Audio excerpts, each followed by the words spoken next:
You can see the image that's being produced right now comes from the wide field of view fisheye lens that is a part of our device right now. But what's more interesting about that in terms of the image that's captured is these colored dots that appear.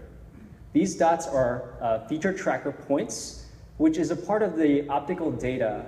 Now, we use that data in combination with the gyros and the accelerometers in a tight sensor fusion stack in order to allow the device to understand its motion in 6 axes, X, Y, and Z, and pitch, roll, and yaw. If you look at the top right-hand side, you can see the perspective of the device and how it understands this as I move it across the room. And thirdly, similarly to what Johnny mentioned before about the distance that the device travels, if I move forward, or if I move back, or in a circle, it's all captured within the device itself. So you can see the circle that is tracing, because it knew exactly where, at every point where the phone has been and what its orientation has been. Okay, so again, that's the raw view of what the camera sees, what the device sees. So can you show some interesting applications that are built on it? Yeah, certainly, Ajin. So this first demo we like to call Cube Stacker. Now, some of you might have seen this before demoed at Google I/O, and it is an homage to another popular world-building game. But what we can do with this demo is to show that we can build objects in the virtual world that remain here in the physical world as well. So I'll go ahead and build a foundation. So you cannot see him, but he's actually lowering himself to point to a particular space, and he's putting some virtual objects on the floor. And you can see as he moves around, the view changes and the perspective changes. It's almost like the blocks are there in physical space. And as you move around it, you get a different perspective.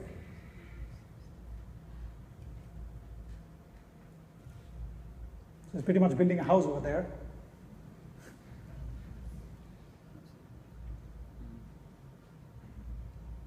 And to do this, the device has to know its location in 3D space all the time. And as he's doing that, this is where the multimodal sensing becomes important. We humans walk around so well. It's not because we are not only relying on the 3-dimensional visual information that we get, but also the vestibular sensors that we have, our motion sensors. And we're combining the two for very accurate localization and tracking. This device is doing exactly that.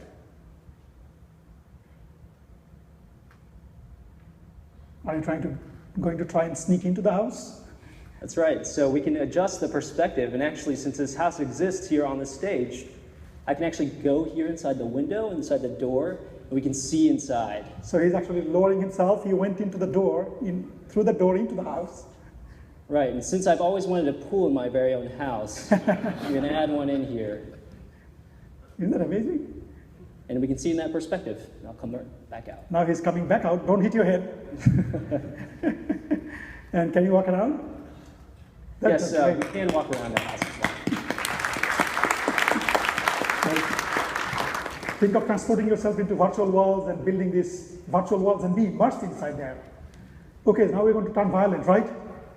Is it going to be only about building stuff, and how about destroying a few things? So we want to show you an app. Again, that uses the information of exactly where you're in space and how you're holding the device, and have an immersive gaming experience with it. We're going to show you one of the examples that Google team has built up. So what we've done with this is we opened up a Bluetooth controller and also a Nerf blaster, and replaced the contents of the controller with the trigger. Do you have sound? So if we can get sound on 9, please. Can you raise Adjust to 9, please. Oh, excuse me, I'm sorry, 8. 8. 8. No? To monitor 8, please. Half of the fun is gone if you don't have sound. Okay, wonderful. Well, you can also see this showcased at our RealSense booth. No, but wait, let's try. Let's really try. Okay, and we'll see if we can retry it. Okay. Okay, can you raise raise a little bit of a camera shot. And let's see if we can switch over to Let's see if we can adjust this chord over to number 9. Yeah, no rush. You can switch if you want to. Okay, perfect.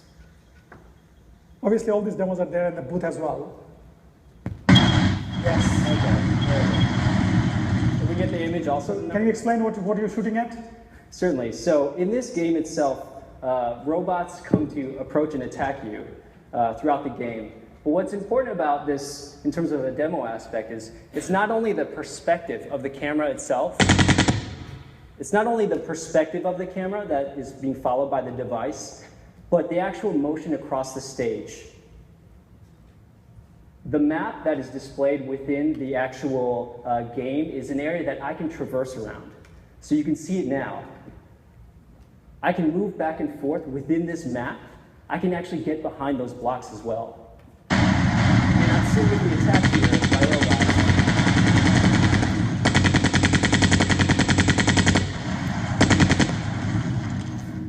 And all the movement itself is all fast.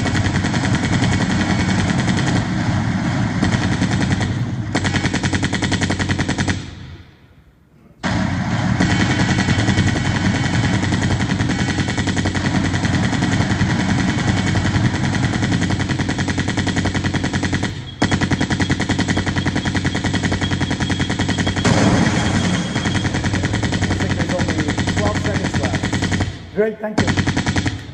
So you get an idea that, it's just a prototype application, but actually the gaming can be brought into your physical space.